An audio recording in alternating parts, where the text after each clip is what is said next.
Hello students, today in this class I shall be discussing here the defects in solids. So far, whatever the offline class I have taken for you, we have completed up to the packing efficiency or the calculation of the packing efficiency. Now, today, that means so far we have discussed about the perfect arrangement or the ordered arrangement of the constituent atoms in a lattice. Now, in this video, I shall be discussing here about the defects in solids. That means, see, although there is a particular arrangement, but still there are some defective arrangement also. Okay, then what type of defects are there? Actually, there are the two type of defects. Three type of defects are there: point defects, line defects, as well as the plane defects. So, point defects in crystals,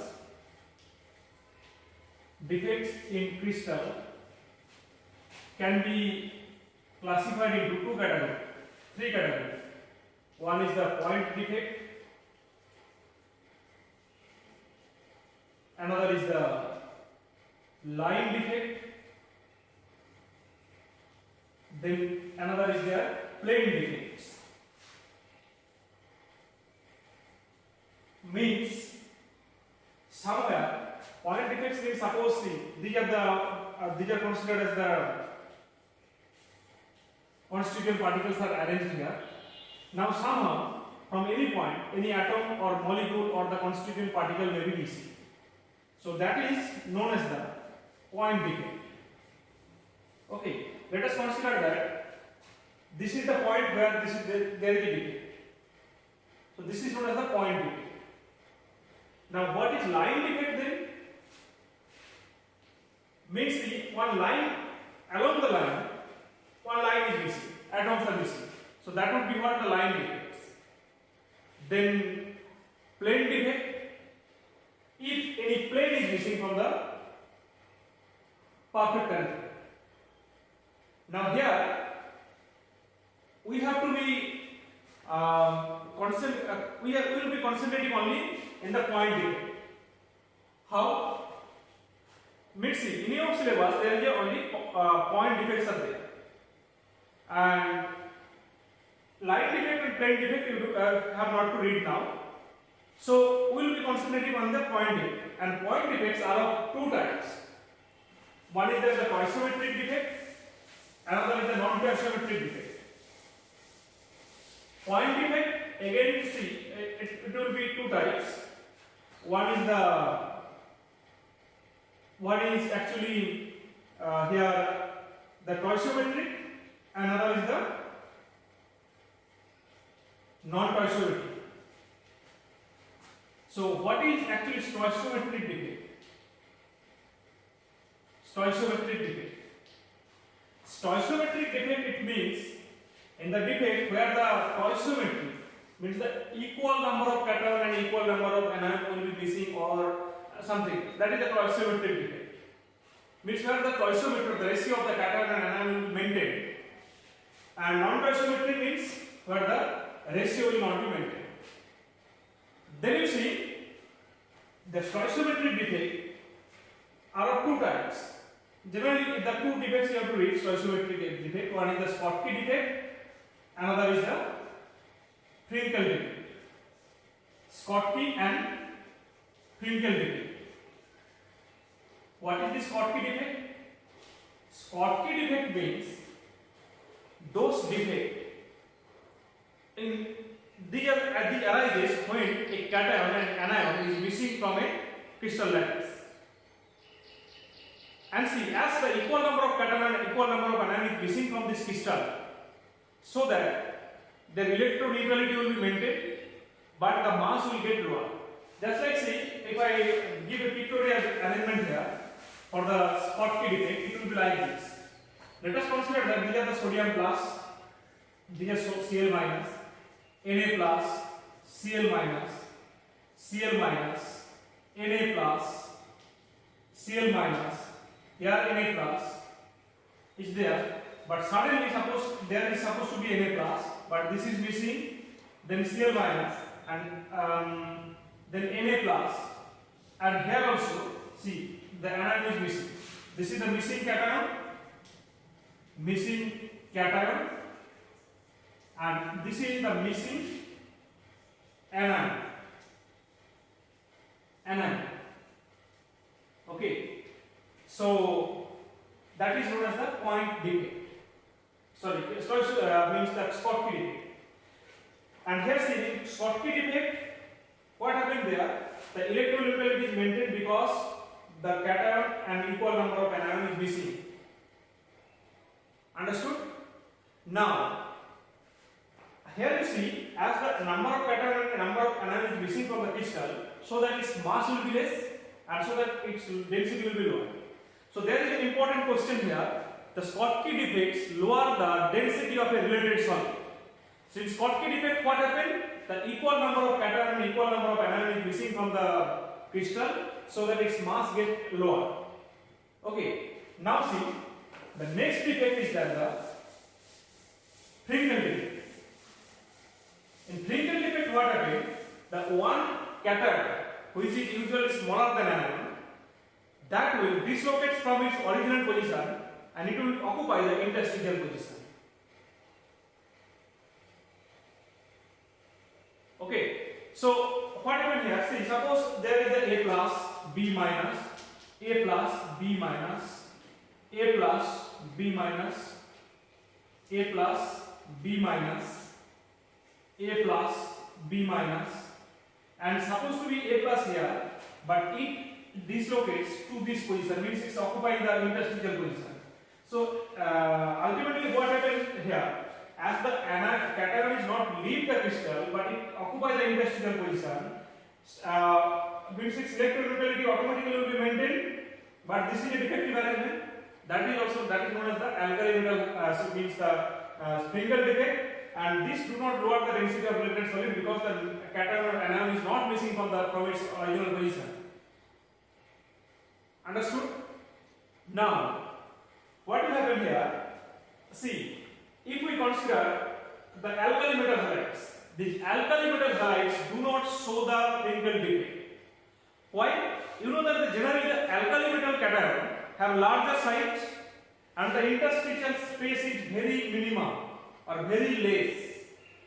Interstitial space is very less, and so that being a larger size cation, alkali metal cation does not occupy to this interstitial position. As they do not occupy the interstitial position, so what will happen? For them, they will be means they will not show the alkali means the Frenkel defect. That's why see generally the solids like AgBr, AgCl they can show the Frenkel defect, but the solid like the NaCl, KCl do not show the Frenkel defect. Now, after this one, the non-stoichiometric defect we will be discussing. Okay. Now, the non-stoichiometric defect are also two types. One is that the metal excess defect due to the anion vacancy. Another is that the metal deficiency defect. Okay. Now, also see metal excess defect due to anion vacancy, how it happens. If you consider the NaCl and if you heat the NaCl, metal excess defect and metal deficiency defect, the two categories there.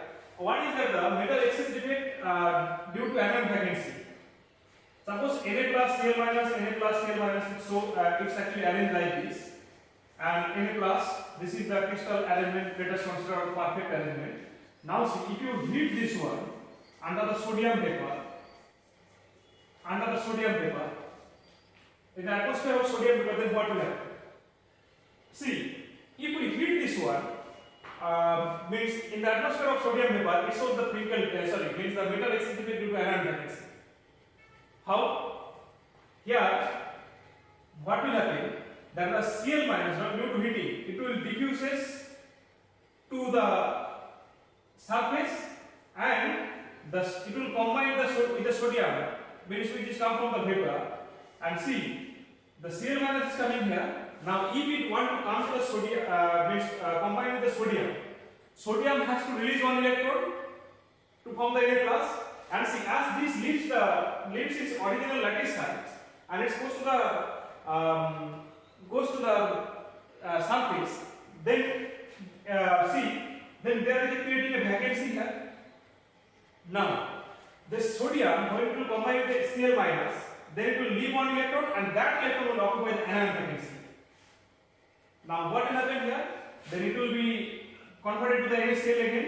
And see, now in the crystal arrangement, what will happen? That there is an excess amount of cation than that of the anion, but means that the anion leaves the crystal, leaving the electron occupied there. And electron present in the anion vacancy is known as the F center.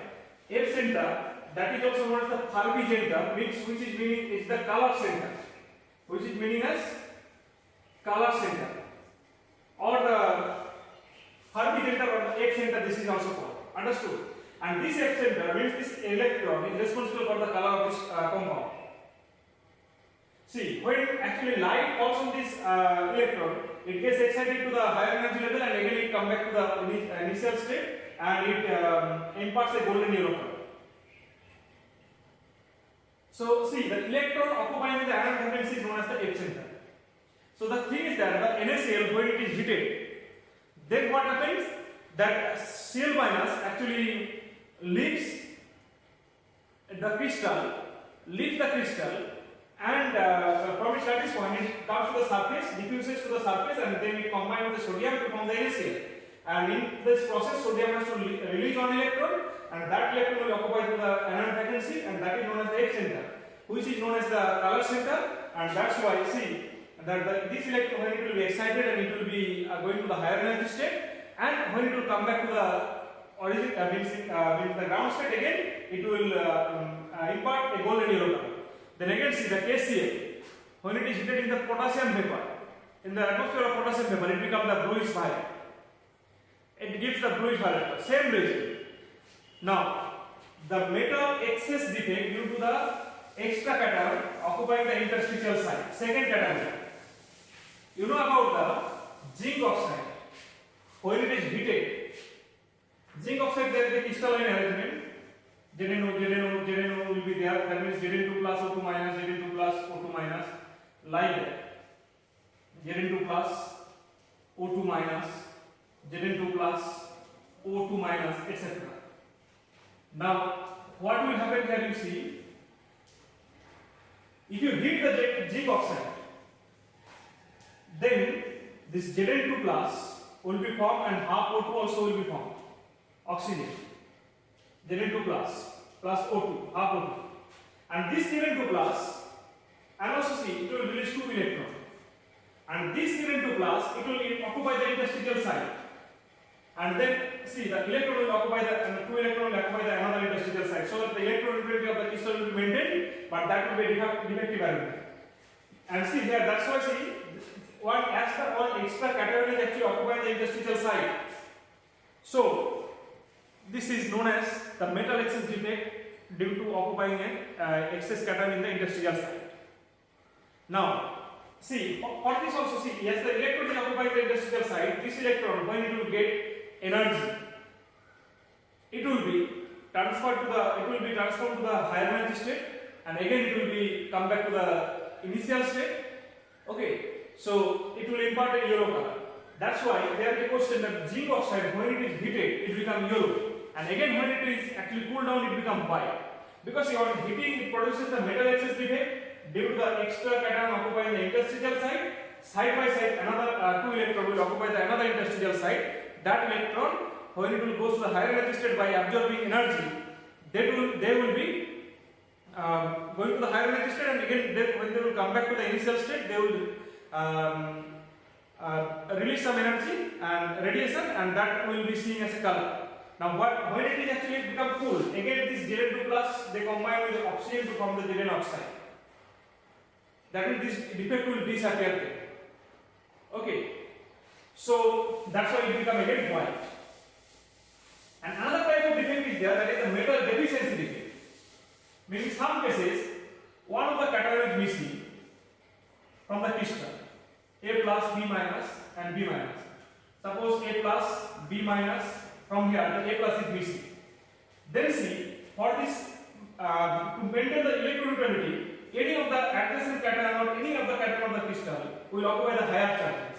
Suppose see, one unit charge is lost from here, then one plus charge it will acquire to maintain the electroneutrality of the complex or the lattice. So this is the metal excess defect due to metal excess defect or metal deficiency defect. This is known as the metal deficiency defect. So these are the defects you have to read in your syllabus. I hope that we have understood about the this Schottky defect, Kringle defect, then the other two defects of whatever we have discussed here. From here, the important questions are like these: that the Schottky defects lower the density of the related solid, explain. Okay, and the means the Kringle defects do not show means alkyl metal halides do not show the Kringle defect. Again, see, it may be that there is a means the question like this: when sodium chloride is heated in the atmosphere of sodium vapor, it becomes golden yellow. Why? So this type of question you have to practice. And in the next video, the last part of the chapter, we will be discussing that is the electrical properties as well as the magnetic properties of the solids. Okay, I hope that this will help you to understand these things, and do please go through this video, and I shall give some question as a homework question. So do solve that questions, and if you have any problem or anything related to this in the offline class, we will be discussing. That's all. Thank you. Have a nice day.